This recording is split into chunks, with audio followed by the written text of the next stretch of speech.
Bienvenidos a este viaje por uno de los capítulos más ocultos y dolorosos de la época colonial en México. Antes de empezar, te invito a escribir en los comentarios desde qué lugar del mundo nos escuchas y qué hora exacta es en este momento. Queremos saber hasta dónde llegan estas voces y en qué rincón de la noche o del día te encuentran estas historias que el tiempo y la versión oficial de la historia intentaron enterrar. La madrugada del 19 de marzo de 1786 cayó pesada sobre la hacienda San Jerónimo, en las tierras calurosas de Veracruz. El aire estaba cargado con el olor a caña de azúcar quemada mezclado con la tierra roja húmeda. Esa noche estaba por nacer un secreto capaz de dividir a una familia durante generaciones. Dentro de la casa principal, hecha de gruesos muros de piedra de cantera y techos de teja, el aire era distinto. Allí no olía a caña, sino a sangre, sudor de agonía y algo más espeso. Miedo. En la recámara principal, la señora María Josefa de Montemayor y Cervantes, de 26 años, gritaba sin descanso. Su cabello castaño oscuro, que normalmente llevaba recogido en un peinado elaborado acorde a la moda de la época, ahora caía desordenado, pegado a la frente empapada de sudor. Sus ojos color miel, esos que todos en la región alababan, no reflejaban solo dolor físico. Lo que brillaba en ellos era algo más profundo. Terror. Las cortinas de damasco color vino se movían levemente con cada contracción. 5 velas de cera de abeja arrojaban sombras inquietas sobre las paredes encaladas, adornadas con imágenes de santos coloniales.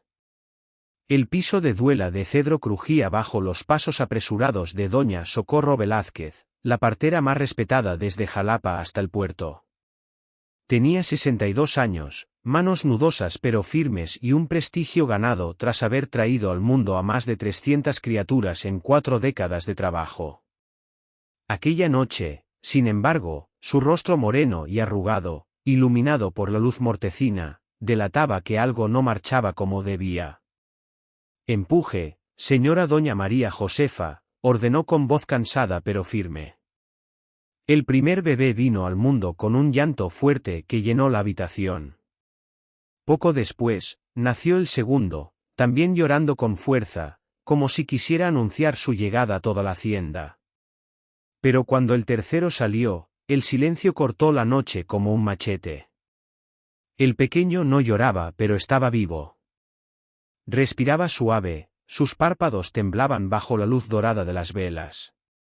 Doña Socorro lo envolvió en un paño de algodón blanco y se acercó a la cama para mostrárselo a la madre.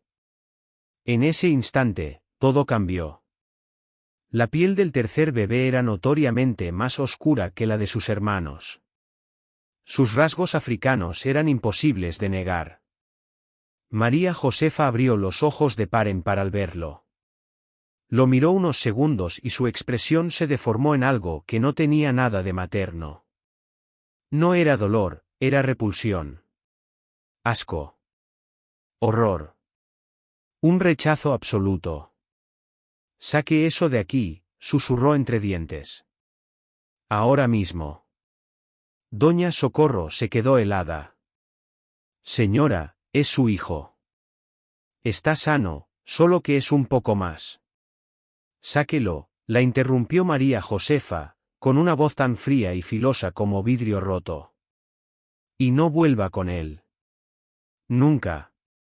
Mientras tanto, en la cocina de la casa principal, estaba Petrona. Acababa de cumplir 40 años. Su piel negra azabache guardaba cicatrices antiguas de latigazos en la espalda. Sus manos ásperas eran las de alguien que lleva toda una vida lavando ropa en las piedras del arroyo. Había nacido en algún punto de la costa de Guinea, un lugar que jamás volvería a ver. La trajeron encadenada en un barco negrero a Veracruz cuando apenas tenía 8 años. Sus ojos oscuros habían visto demasiado. Vio morir a su madre de fiebres durante la travesía, vio cómo vendían a su primer esposo a otro ingenio en Cuernavaca, vio a 2 de sus hijos partir antes de cumplir 1 año. Solo le quedaba Inés, una niña de 6 años, nacida de la violación del antiguo mayordomo. Vivía con el miedo constante de que también se la arrebataran. Aquella madrugada, mientras removía un caldo de gallina criolla en una olla de barro, escuchó un grito desde el piso de arriba. «Petrona, suba». De inmediato. El corazón se le aceleró mientras subía las escaleras de piedra. Cada peldaño parecía un golpe en su pecho. Sus pies descalzos apenas sonaban sobre la cantera fría. Al llegar al pasillo, el olor a sangre era más intenso. Empujó la puerta de la recámara principal. Junto a la ventana, con vista al patio interior, la esperaba doña Socorro. En sus brazos sostenía un pequeño bulto envuelto en telas blancas manchadas de sangre. Sus ojos estaban húmedos, los labios le temblaban. «Llévelo lejos», murmuró con la voz quebrada. «Muy lejos. Y no vuelva con él. Que Dios la perdone, que nos perdone a todas». Petrona recibió al bebé. Lo miró. Era diminuto, indefenso. Sus labios rosados temblaban. El llanto no salía, pero estaba vivo. Las lágrimas le ardieron en los ojos. Sabía perfectamente lo que significaba aquella orden. La piel del niño era mucho más oscura que la de los otros recién nacidos. El cabello rizado, los labios gruesos, la nariz ancha, la evidencia de algo que la familia Montemayor jamás podría aceptar. En una sociedad obsesionada con la limpieza de sangre, aquel niño era una prueba viviente de una mezcla prohibida. El señor don Francisco Javier de Montemayor y Aguirre, dueño de la hacienda y figura principal de la región, no debía enterarse jamás. La honra del apellido dependía de ello. Los Montemayor se consideraban descendientes directos de conquistadores, fundadores de la Nueva España. Para ellos, una mancha de sangre impura era peor que la ruina económica. La hacienda San Jerónimo dormía bajo la luna llena de marzo. Petrona cruzó el patio, pasando junto a los depósitos de caña. La tierra rojiza, aún húmeda por las lluvias tempranas, se metía entre sus dedos descalzos. El viento caliente del golfo le golpeaba el vestido de manta gruesa. Miró hacia atrás. La casa principal, iluminada con velas, parecía una fortaleza. Luego, hacia el otro lado, vio las barracas de los esclavos. Unos 20 jacales de adobe con techo de palma, donde los trabajadores africanos y sus descendientes dormían hacinados. En uno de esos cuartos estaba Inés, su hija, durmiendo sobre un petate de palma. «Perdóname, Dios mío», susurró, apretando al bebé contra su pecho. El niño se movió un poco y emitió un quejido suave. Seguía sin llorar, como si intuyera que su vida dependía de ese silencio. A lo lejos se oían grillos, ranas en el arroyo y el aullido distante de un coyote. Petrona sabía que si regresaba con ese niño, la azotarían hasta matarla. El mayordomo, don Blas Ramírez, tenía fama de cruel. 3 años atrás mandó azotar a muerte a una esclava llamada Juana, acusándola de robar un anillo. El anillo apareció después en la habitación de la señora. Nadie pidió perdón. Juana fue enterrada sin nombre detrás de los cañaverales. Si obedecía la orden y dejaba morir al niño, cargaría con eso en el alma hasta su último suspiro.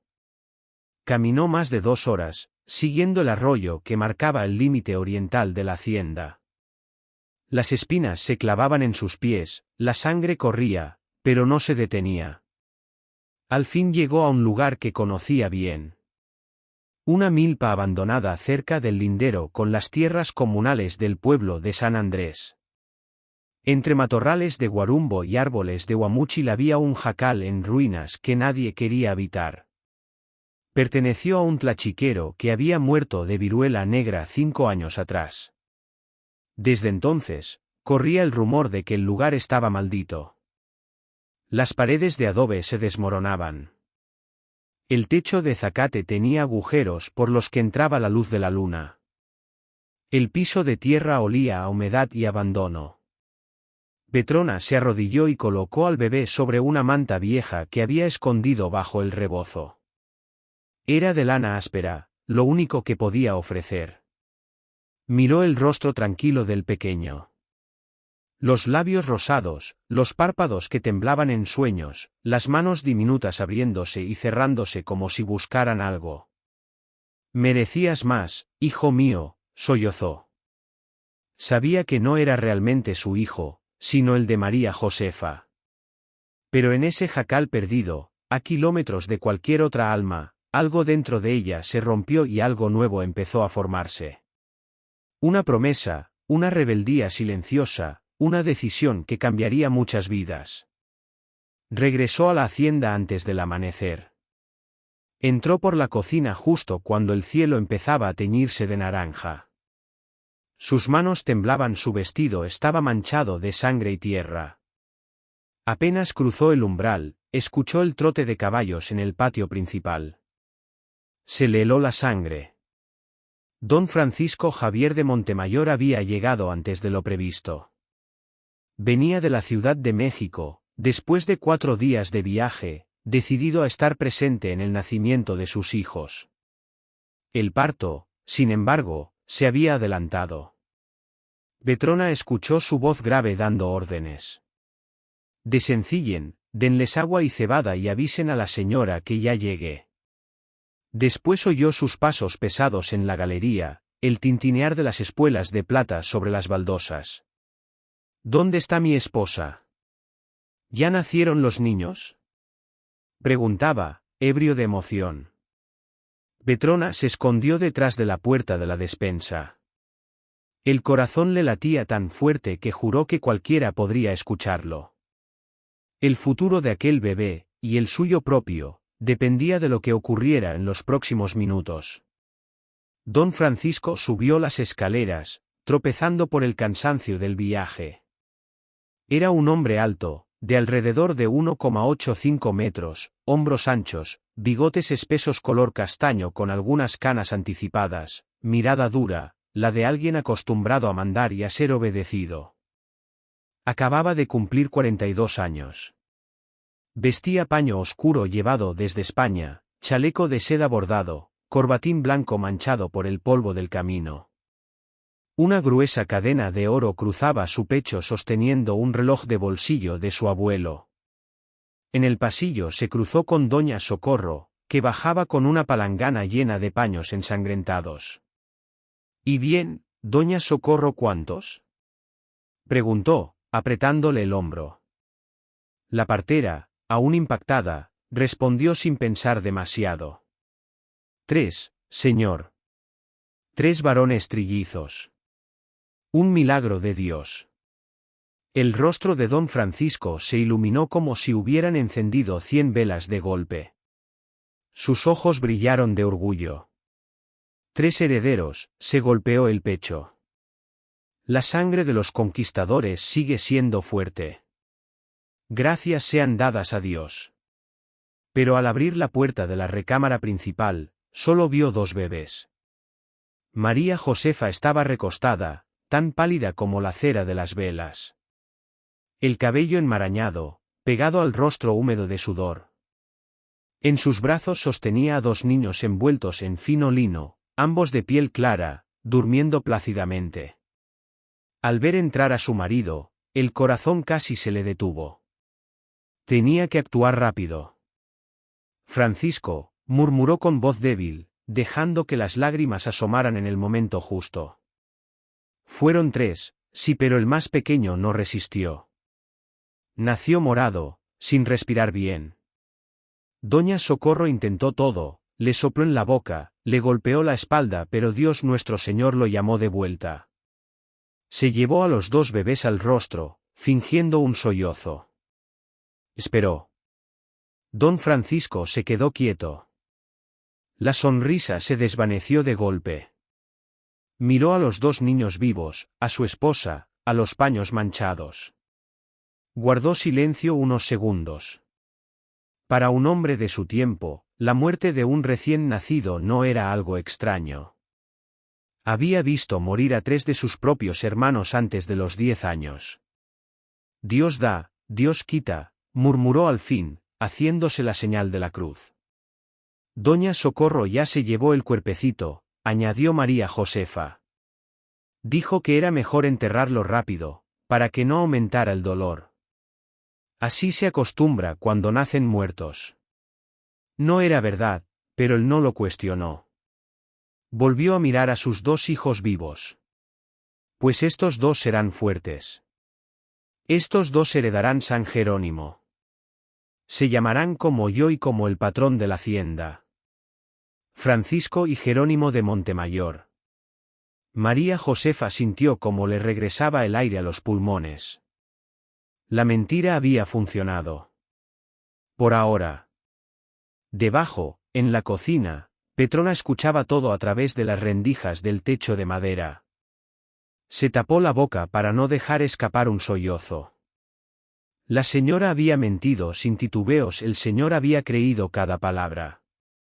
El niño de piel oscura, abandonado en el jacal entre milpas, ya no existía para nadie. Era un fantasma, una mancha borrada antes de que pudiera ensuciar el prestigio de la familia. Petrona sintió un escalofrío recorrerle la espalda. Había obedecido y al mismo tiempo era cómplice de un crimen. Esa culpa era una cadena invisible, más pesada que las de hierro que algunos esclavos aún llevaban en los tobillos. Los días siguientes parecieron volver a la normalidad en San Jerónimo. María Josefa se recuperaba rodeada de esclavas que le llevaban caldo de pollo con epazote, agua de Jamaica endulzada con piloncillo, paños fríos para la fiebre. Los mellizos, Francisco y Jerónimo, eran amamantados por Rosa, una esclava mulata de 23 años, que había perdido a su propio hijo apenas 2 semanas antes, estrangulado por el cordón umbilical. Ahora, la leche destinada a ese bebé alimentaba a los hijos de la señora. Don Francisco paseaba con el pecho hinchado de orgullo. Supervisaba el corte de caña, gritaba órdenes, bebía aguardiente hasta la madrugada con otros hacendados que venían a felicitarlo. Brindaba por los herederos, por el futuro del apellido, por la gloria de la Nueva España. Sin saber que su sangre también latía en un tercer niño, condenado a morir en un jacal abandonado. Petrona, en apariencia, seguía con su rutina. Lavaba ropa en el arroyo, cocinaba, servía chocolate caliente a la señora por las mañanas, planchaba, barría, pero su mente estaba lejos, en el jacal escondido, con el bebé envuelto en la manta vieja. Todas las noches rezaba de rodillas en el piso de tierra de la barraca, pidiendo perdón por haberlo dejado ahí. Por no haberse atrevido a desobedecer la orden abiertamente. 3 días después del parto, no pudo más. Esperó a que todos durmieran. Los señores en la casa grande, los esclavos en las barracas, los capataces en sus cuartos. Se levantó sin hacer ruido, tomó su rebozo y escondió dentro unas tortillas duras, un pedazo de queso seco y algo de atole frío en un jarrito. Salió descalza a la noche cerrada. El cielo estaba negro, sin luna, solo las estrellas alumbraban el sendero que ya conocía. Caminó aprisa, con el corazón en la garganta. Temía encontrar el cuerpecito frío, devorado por animales. Cuando llegó al jacal, escuchó algo que le hizo detenerse de golpe. Un llanto muy tenue, como el maullido de un gatito, pero era un llanto. Empujó la puerta podrida. La luz de las estrellas entraba por los agujeros del techo. El bebé seguía ahí. Vivo. Tiritando, con el rostro arrugado por el hambre. Petrona cayó de rodillas y rompió en llanto. Nunca había llorado así, ni siquiera cuando le arrebataron a su primer hijo. Milagro, susurró. Tomó al niño en brazos, lo apretó con cuidado, sintiendo su corazón diminuto latiendo a toda velocidad. En ese instante tomó una decisión que marcaría su vida. No lo abandonaría. Volvería cada noche. Lo alimentaría con lo poco que pudiera robar sin despertar sospechas. Lo criaría en secreto, aunque eso significara su muerte si llegaban a descubrirla. Lo acercó a su rostro y le susurró un nombre. Te llamarás Domingo porque naciste para descansar del yugo, aunque todavía no lo sepas. Pero, ¿cuánto tiempo podría mantener ese secreto? ¿Cuánto resistiría un niño creciendo en la sombra, alimentado a escondidas? Si quieres saber qué ocurrió con Domingo, el niño que nació para ser borrado, no olvides suscribirte y activar la campanita, porque lo que viene a continuación revela cómo un secreto familiar se convirtió en una verdad imposible de ocultar. Pasaron 5 años. 5 años de doble vida, de mentiras encima de otras mentiras. 5 años en los que un niño crecía en la oscuridad mientras sus hermanos eran criados en la luz. La hacienda prosperaba. Los cañaverales se extendían hasta donde alcanzaba la vista. El ingenio trabajaba día y noche durante la zafra, lanzando columnas de humo negro que se veían desde lejos. Don Francisco se había convertido en uno de los hacendados más ricos de Veracruz. Los mellizos Francisco y Jerónimo crecían como pequeños señores. Vestían lino traído de Europa, chaquetas con botones de plata, pantalones cortos, medias de seda blanca, zapatos de charol con hebillas doradas. Recibían clases de latín con un maestro de Puebla, aprendían catecismo con el párroco, practicaban esgrima y equitación. Cabalgaban ponis importados de Andalucía. A sus 5 años ya caminaban por la hacienda con ese aire de superioridad de quien nace convencido de que el mundo le pertenece. Don Francisco los miraba con orgullo y soñaba con el imperio que heredarían. Ignoraba por completo que existía un tercer hijo, creciendo lejos de sus ojos. Domingo, con la misma edad, seguía viviendo oculto en el jacal. Su piel morena, su cabello rizado, sus ojos grandes y curiosos lo distinguían. Petrona lo visitaba todas las noches. Le llevaba tortillas, frijoles fríos, algún huevo, un pedazo de carne cuando la suerte la acompañaba. Le remendaba la ropa con retazos robados. Le contaba historias y le enseñaba las pocas oraciones que sabía. Pero sobre todo, le repetía una lección. No puedes dejar que te vean, hijo. Si el Señor se entera de que existes, nos mata. A ti, a mí quizá también a Inés. Debes quedarte aquí, escondido. Silencioso. Como un fantasma. Domingo obedecía. Era un niño extrañamente tranquilo, como si la gravedad de su situación hubiera nacido con él. Sus amigos eran los pájaros del techo, las iguanas tomando el sol, los monos aulladores de los árboles cercanos. No sabía que tenía hermanos. No sabía quién era su padre. No entendía por qué su mundo se reducía a ese jacal y a las visitas nocturnas de Petrona. Inés, por su parte, había llegado a los 11 años. Seguía siendo hija de esclava, pero con una lucidez poco común. Llevaba años notando que su madre desaparecía por las noches, que de la cocina faltaba comida que nadie reclamaba, que los retazos de tela disminuían, que el cansancio en los ojos de Petrona era distinto al mero agotamiento físico. Una noche de mayo, con la luna en cuarto menguante, Inés decidió seguirla. Fingió dormir. Esperó a que su madre se levantara del petate y saliera. Luego la siguió, descalza, a cierta distancia, escondiéndose entre sombras. No sabía qué iba a encontrar, pero la duda la devoraba. Vio a Petrona llegar al jacal. Esperó unos segundos y se acercó en silencio. Espió por una rendija de las tablas. Lo que vio le cortó la respiración. Su madre estaba arrodillada, acunando a un niño de su misma edad, de piel oscura, vestido con harapos. Le cantaba una canción de cuna. Duérmete, mi niño, duérmete, mi amor, duérmete pedazo de mi corazón. Inés se quedó helada. ¿Quién era ese niño? ¿Por qué su madre lo escondía? ¿Por qué nunca le había hablado de él? Volvió corriendo a la barraca y se tiró en el petate, pero no pudo cerrar los ojos. La sospecha le carcomía el alma. Días después, mientras Petrona remendaba un vestido a luz de una vela, Inés reunió valor. ¿Quién es el niño de la milpa, madre?, preguntó, de golpe. La aguja se detuvo en el aire. Petrona se quedó rígida. ¿Qué niño, Inés? ¿Qué dices? Intentó evadir. Te seguí, insistió la niña. Lo vi. Vi cómo lo abrazabas. ¿Quién es? Es mi hermano. Las defensas de Petrona se derrumbaron. Se cubrió el rostro con las manos y, por primera vez en 5 años, contó la verdad en voz alta.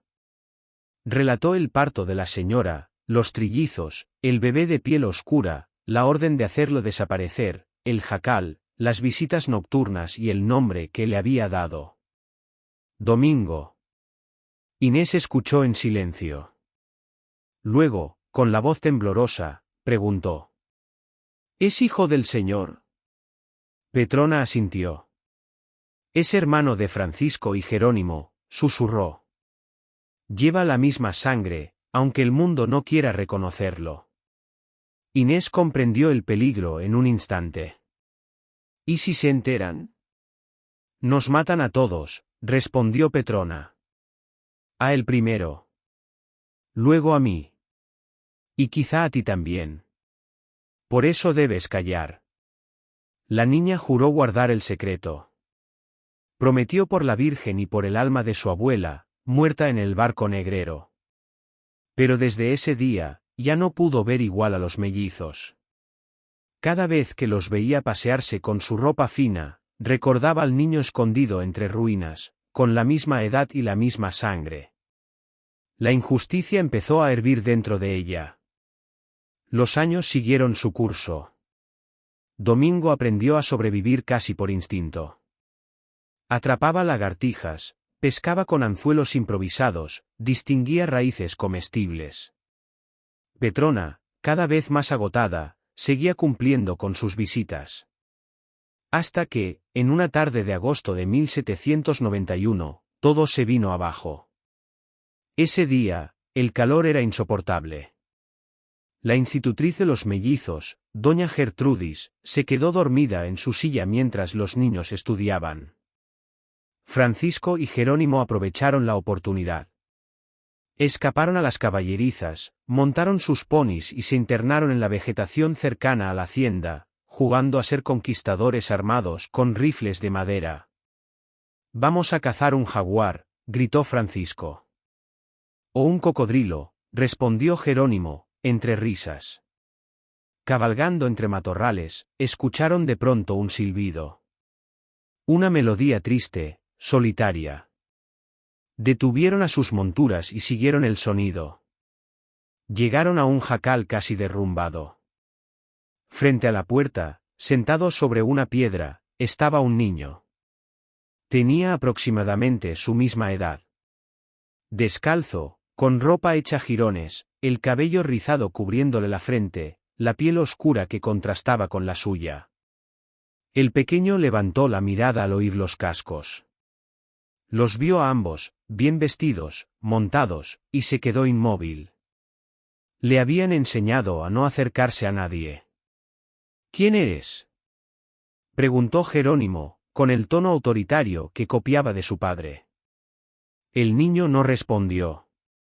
El silencio se rompió cuando Francisco, con una risa nerviosa, comentó: «Debe ser un esclavo fugado.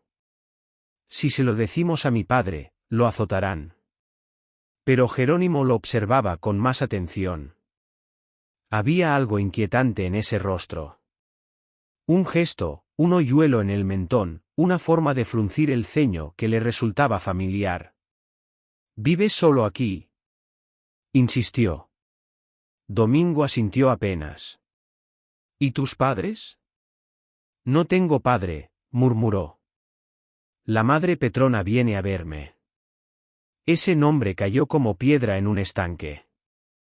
Petrona era la esclava que vivía en la cocina, la que le servía el desayuno, la que lavaba su ropa. Esa noche, los mellizos regresaron extrañamente callados. No dijeron nada en la mesa. No contaron a nadie lo que habían visto. Pero la curiosidad se había convertido en obsesión. Los días siguientes, Francisco espió a Petrona. La vio esconder comida, la vio mirar hacia la selva con preocupación, la vio marcharse en la oscuridad. Una noche decidió seguirla y la escuchó hablar dentro del jacal. «Hijo, tienes la misma sangre que ellos», decía ella. «Algún día lo entenderás. No eres menos que ninguno de la casa grande». Francisco regresó a casa con el corazón a punto de estallar. Despertó a Jerónimo. «Lo escuché», dijo agitado. Lo llamó hijo. Dijo que tiene la misma sangre que nosotros. Ambos se quedaron esa noche intentando encajar las piezas. El cuento del tercer bebé que había nacido muerto, la edad de Domingo, el secreto de Petrona. Hasta que una conclusión empezó a tomar forma. ¿Y si no estaba muerto? ¿Y si ese niño era su hermano? La sospecha creció como planta venenosa. Volvieron varias veces a observar el jacal desde lejos.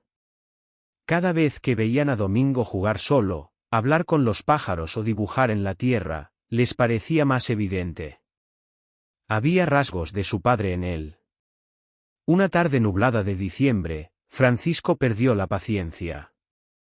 «Vamos a preguntarle a mamá», dijo. «Quiero saber la verdad».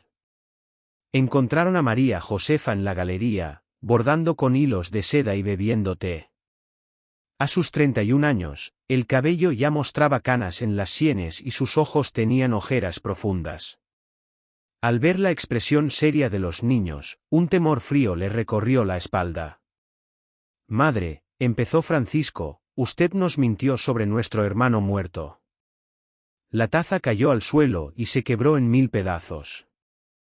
El té caliente se derramó sobre su vestido, pero ella ni se movió. Se quedó helada. «¿De qué hablan?», balbuceó. «Lo sabemos todo», dijo Jerónimo, con los ojos llenos de lágrimas. «Vimos al niño. Vive escondido. Petrona lo cuida. Es de nuestra edad. Se parece a nosotros. Es nuestro hermano, ¿verdad?». El silencio se volvió insoportable. María Josefa terminó por romper.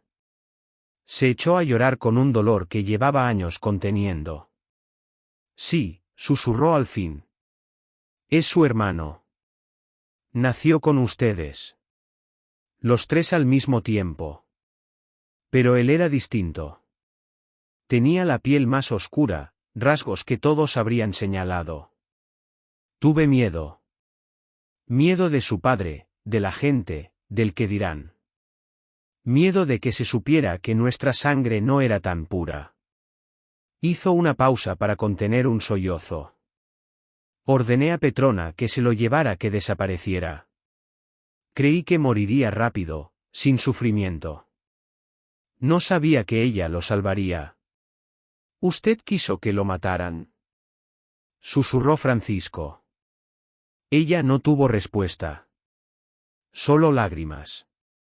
Jerónimo se apartó, mirándola con una dureza que ninguna criatura de 5 años debería tener. Francisco salió corriendo, dando gritos de rabia, golpeando lo que encontraba. María Josefa se quedó sola, rodeada de restos de porcelana y té derramado. Acababa de perder algo que no se recupera. El respeto de sus propios hijos. Y eso era solo el principio. Porque una verdad así, una vez dicha, ya no regresa a la oscuridad. Esa misma noche, Francisco decidió hacer lo impensable. Contarle todo a su padre. Entró en el despacho de don Francisco, que fumaba un puro mientras revisaba los libros de contabilidad y los precios del azúcar. «Padre», dijo el niño, con una seriedad extraña para su edad, usted tiene otro hijo. No murió. Está vivo. Lo esconden en un jacal. La madre mandó a Petrona que se lo llevara porque nació con la piel más oscura. El puro se detuvo a medio camino. Don Francisco no dijo nada. Solo lo miró y ordenó. Repite. Francisco repitió cada detalle, con la voz temblorosa. El hacendado se levantó despacio, volcó la mesa, tiró libros, plumas y tinteros. El ruido retumbó por toda la casa. Su grito fue como un trueno. Petrona. La sacaron de la cocina entre dos capataces. Las cadenas que no había usado en años volvieron a sus muñecas. La arrastraron hasta el patio central, donde todos los esclavos fueron obligados a presenciar la escena. Don Francisco sostenía un látigo con puntas de metal. «Escondiste a mi hijo», rugió. Petrona cayó de rodillas, pero no bajó la mirada. Lo vio directo a los ojos. «Sí, señor», contestó. «La señora me ordenó que lo dejara morir por el color de su piel. No pude hacerlo. Lo cuidé en secreto. Preferí que tuviera hambre y frío pero vivo». El látigo quedó suspendido en el aire. Don Francisco dudó. «¿Dónde está?», preguntó al fin. «En el jacal viejo, cerca del arroyo de los guamúchiles», respondió ella. «Espera que yo vuelva como todas las noches». El látigo cayó al suelo. Don Francisco ordenó traer al niño. Poco después, Domingo cruzó el patio rodeado de hombres. Venía descalzo, con ropa remendada, lleno de polvo, los ojos grandes por el miedo. Los esclavos miraban desde las barracas, los capataces desde sus puestos. María Josefa observaba desde la galería. Los mellizos, desde una ventana. Cuando Domingo vio a Petrona encadenada, intentó correr hacia ella. «Madre Petrona», gritó. Lo sujetaron antes de que pudiera abrazarla.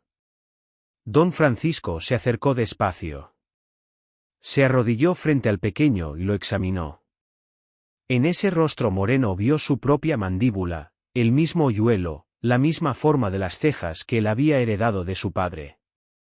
Era innegable. Era su hijo. Miró hacia la galería. María Josefa estaba al borde del desmayo, aferrada a una columna. Luego miró a todos los presentes. «Este niño es un Montemayor», declaró, en voz alta. «Lleva mi sangre. Y la sangre no se esconde, no importa el color de la piel». Un murmullo recorrió el patio. Se volvió hacia Petrona. «Salvaste a mi hijo cuando su propia madre quiso condenarlo. Por eso, desde hoy, eres libre. Tú y tu hija». Las cadenas cayeron. Inés corrió hacia su madre. Ambas lloraron como quien despierta de una pesadilla. Pero la historia no se detenía ahí. Don Francisco tomó la mano de Domingo. «Vas a vivir en la casa principal», anunció. «Tendrás mi apellido. Comerás lo mismo que tus hermanos. Estudiarás con ellos. Porque eres mi hijo». María Josefa bajó las escaleras tambaleándose. «Francisco, la gente va a hablar». «Que hablen», la cortó él. «Que sepan que quisiste que nuestro hijo muriera por el color de su piel. Que juzguen ellos quién es el monstruo». Luego se inclinó hacia Domingo, suavizando la voz. «Eres mi hijo. No eres menos que nadie. Quien diga lo contrario, tendrá que enfrentarse a mí». Domingo miró a Petrona, buscando una señal. Ella, entre lágrimas, asintió. «Ve, hijo», susurró. «Vive la vida que siempre debió ser tuya». El niño subió las escaleras con sus pies descalzos y ropa raída, pero tomado de la mano de su padre. Atrás quedaba el jacal, el hambre, el anonimato. Los años siguientes fueron una lección constante de contradicciones. Domingo, ahora Domingo de Montemayor y Cervantes, recibió ropa nueva, una cama, educación, un lugar en la mesa principal. Aprendió a leer, escribir, tocar el piano, hablar latín. Pero nunca olvidó de dónde venía. Visitaba a Petrona e Inés en el pueblo de San Andrés, donde vivían como mujeres libres en una pequeña casa con tierra para cultivar y gallinas en el patio. Les llevaba comida, dinero, pero sobre todo, gratitud. Cuando cumplió 20 años, don Francisco, ya envejecido, repartió sus tierras entre sus 3 hijos. Domingo tomó una decisión que escandalizó a todos. Vendió su parte y utilizó ese dinero para comprar la libertad de los 53 esclavos de la hacienda.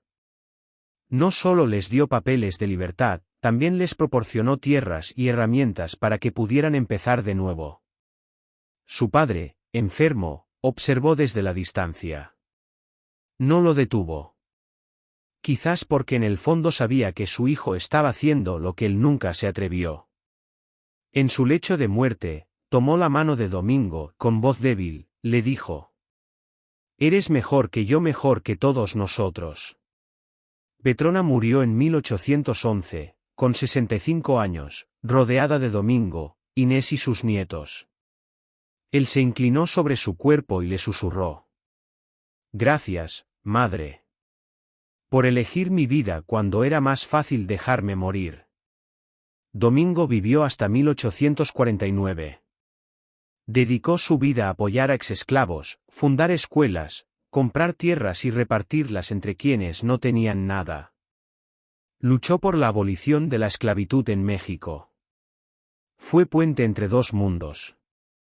El de la casa grande y el de las barracas, el del apellido poderoso y el de los que no tenían nombre. En su tumba, en el cementerio de San Andrés, una placa dice: «Domingo de Montemayor y Cervantes. Nació para ser borrado, eligió ser luz». Y ahora, detengámonos un momento. ¿Cuántos niños como Domingo fueron silenciados? ¿Cuántos bebés fueron juzgados por el color de su piel, por su origen, por un apellido que ensuciaban? ¿Cuántos secretos como este siguen escondidos en archivos polvorientos, en haciendas en ruinas, en historias que nadie se atreve a contar? En la Nueva España existía un sistema de castas frío y minucioso. 16 categorías distintas según la mezcla de sangres. Español con indígena. Mestizo. Español con negra. Mulato. Cada cruza tenía nombre, lugar y límites. Las pinturas de castas retrataban familias como si fueran experimentos, ordenadas por tono de piel, como si el valor de una persona pudiera medirse con una paleta de colores. Las familias poderosas se obsesionaban con la pureza. Mostraban documentos, árboles genealógicos, certificados. Y cuando la realidad se colaba en forma de un niño con piel morena, muchos elegían el silencio, el encierro o la muerte. La historia de Domingo no es solo una tragedia, es también una historia de redención. Un padre esclavista, acostumbrado a mandar y poseer vidas, finalmente decidió reconocer a su hijo, aunque fuera tarde. Una madre que cargó con la culpa hasta el final. Una esclava que se atrevió a desafiar una orden injusta. Una niña, Inés, que aprendió a callar para sobrevivir.